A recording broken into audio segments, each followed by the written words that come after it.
कश्मीर के उधम सिंह नगर में मोदी ने पहली बार केजरीवाल पर बोला हमला, कहा एक 49 है पाकिस्तान के एजेंट। ये पाकिस्तान के एजेंट, हिंदुस्तान के दुश्मन, पाकिस्तान की भाषा में बात कर रहा चलाता हूं। मोदी ने कहा आम आदमी पार्टी के नेता कश्मीर में जनमत संग्रह कराने की करते हैं बात। आम आदमी पार्टी के नक्शे में पाकिस्तान को दे दिया है कश्मीर। मोदी ने कहा पाकिस्तान में सबकी जुबान पर 3 AK का नाम, AK-47 के अलावा AK एंटनी का पाकिस्तान में काफी रुतबा। डीआईजी, आईजी, पूर्व आईजी श्रीमान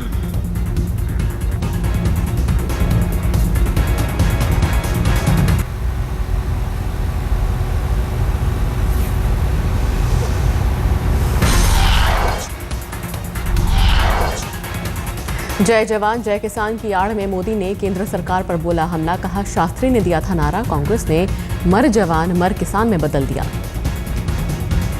कहते थे जय जवान जय किसान, आज की कांग्रेस कहती है मर जवान मर किसान। मोदी ने कहा कांग्रेस को दिया 60 साल का राज, मुझे दे दो 60 महीने का वक्त, बदल दूंगा देश की तकदीर।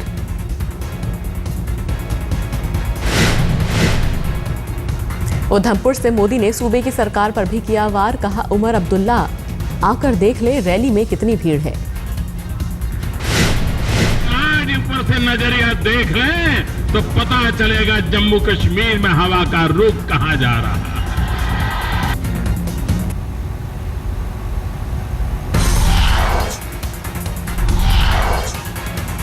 कांग्रेस उपाध्यक्ष पर भी मोदी ने बोला हमला, कहा शहजादे कहते हैं कांग्रेस एक सोच, एक चाय वाले ने कांग्रेस को सोच में डाल दिया। कांग्रेस सोच में पड़ गई है, चाय वाला कहां से आ गया। सांसदों को दिल्ली में। मोदी ने कश्मीरी पंडितों का उठाया मुद्दा, कहा 40 साल से भारत माता को मां कहने का हक भी नहीं मिला, बांग्लादेशियों को मिल जाती है नागरिकता।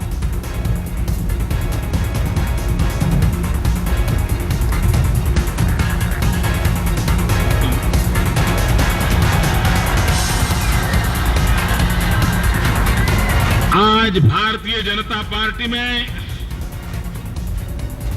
पूर्व डीआईजी,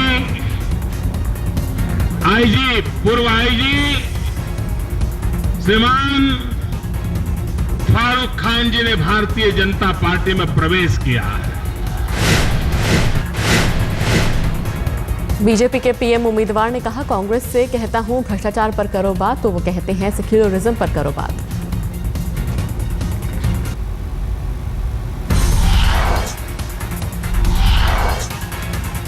चुनावी मुहिम की शुरुआत से पहले मोदी ने माता वैष्णो देवी के किए दर्शन, पिट्ठू पर बैठकर गए दरबार। रास्ते में बच्चों और महिलाओं से भी मिले मोदी, समर्थकों ने लगाया हर हर मोदी का नारा। माता के दर्शन कर मोदी ने शुरू की मिशन 272+ की मुहिम, उसके बाद उधमपुर में रैली। AK-49 कहने पर भड़के अरविंद केजरीवाल, ट्वीट कर मोदी से पूछा क्या मुझे AK-49 कहा, पीएम उम्मीदवार को शोभा नहीं देती ऐसी भाषा। केजरीवाल ने मोदी से पूछा मुद्दों की बात क्यों नहीं करते मोदी, खुली चर्चा के लिए क्यों नहीं होते तैयार।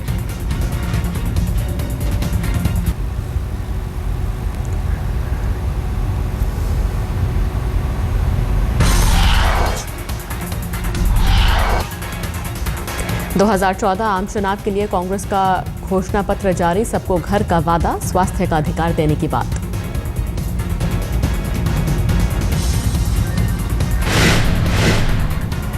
सोनिया, राहुल और मनमोहन की मौजूदगी में जारी हुआ घोषणा पत्र, पार्टी ने कहा कांग्रेस एकमात्र विकल्प। कांग्रेस घोषणा पत्र में भूमिहीन गरीबों के लिए मकान का वादा, बुजुर्गों, विकलांगों और विधवाओं के लिए पेंशन। कांग्रेस के घोषणा पत्र में कहा गया 20 साल तक कब्जे वाली जमीनों पर मिलेगा मालिकाना हक। 2020 तक 10 करोड़ नए रोजगार देने की भी बात, सभी वर्गों की खुश करने की बात।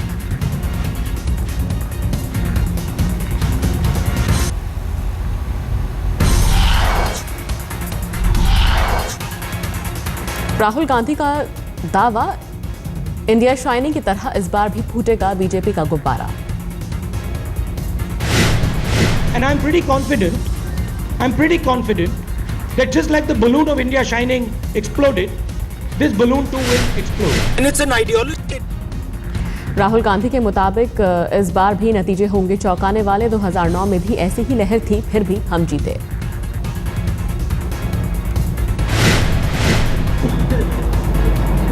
वही एनडीए की वेव थी, वही कांग्रेस पार्टी की पिटाई होने वाली थी जो 2004 में और 2009 में नहीं हुई।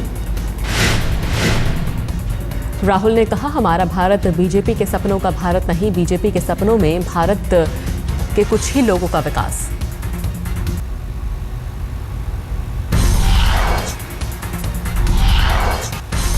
सोनिया गांधी का दावा, हमने लगभग सभी वादे पूरे किए, आम आदमी के लिए काम किया।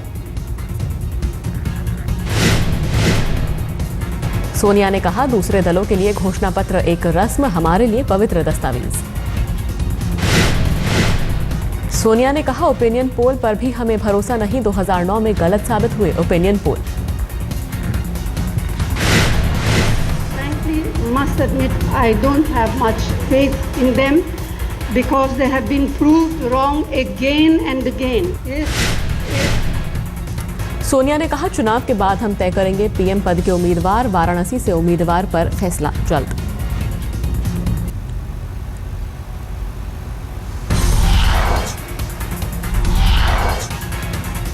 बीजेपी ने कांग्रेस के चुनावी घोषणा पत्र को बताया भद्दा मजाक, कहा घोषणा पत्र में कोई गंभीर मुद्दा नहीं। बीजेपी प्रवक्ता रविशंकर प्रसाद ने कहा, कांग्रेस ने देश के गरीबों के साथ धोखा किया।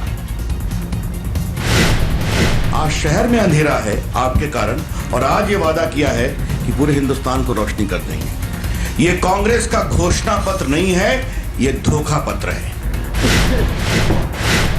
बीजेपी को गुब्बारा बताने वाले राहुल के बयान पर बोले रविशंकर प्रसाद, बस चुनाव तक इंतजार करे, जनता अपना फैसला सुना देगी। मैं दुष्यंत को, गुजरात की जनता ने उसका पूरा जवाब दिया। पूरी कांग्रेस की हार हुई, उनके नेताओं की जमानत जब्त हुई। चिंता मत करिए, देश की जनता भी इसका वैसे ही प्रतिकार करेगी।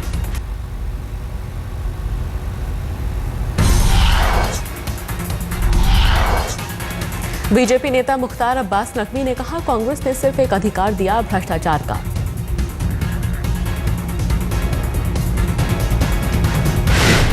आपने राइट टू इंफॉर्मेशन की बात कर रहे हैं, राइट टू फूड की बात करते हैं, राइट टू फलां की बात करते हैं। अरे सबसे बड़ा जो आपने अधिकार दिया है वो राइट टू करप्शन है, होता है तो उसमें कुछ उपलब्धियां बताई जाती हैं। मुख्तार अब्बास नकवी ने कहा, अगर कांग्रेस जनता का मूड नहीं भाप रही तो क्या कह सकता हूं। कांग्रेस के घोषणा पत्र पर जेडीयू नेता केसी त्यागी ने कहा, उनकी बातों पर कोई भरोसा नहीं करेगा। केसी त्यागी ने कहा, कांग्रेस 10 साल तक सत्ता में रही लेकिन अपने किए वादों को पूरा नहीं किया।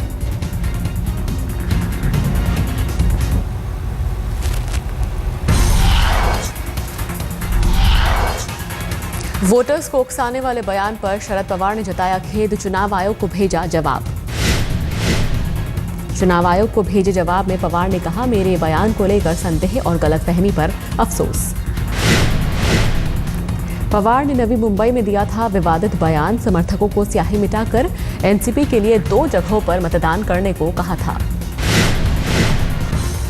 बयान पर मचे बवाल के बाद पवार ने बाद में दी थी सफाई, मैंने मजाक किया था।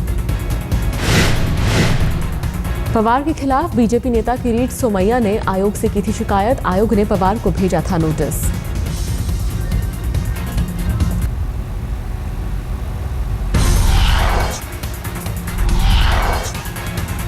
सहारा प्रमुख सुब्रत रॉय की जमानत में सुप्रीम कोर्ट ने फंसाया पेच, सशर्त दी जमानत। सुप्रीम कोर्ट ने कहा, सुब्रत रॉय 10,000 करोड़ रुपए कराए जमा, उसके बाद मिलेगी जमानत। 10,000 करोड़ में से 5,000 करोड़ रुपए जाएंगे सेबी के पास, बाकी के 5,000 करोड़ बतौर बैंक गारंटी। सुप्रीम कोर्ट ने सशर्त जमानत पर कल तक सहारा को जवाब देने को कहा। सहारा के जवाब पर तय होगी सुब्रत रॉय की जमानत। निवेशकों के 20,000 करोड़ रुपए न लौटाने के चलते तिहाड़ में बंद हैं सुब्रत रॉय। पैसा लौटाने के सहारा के प्रस्ताव को सुप्रीम कोर्ट ने किया था खारिज।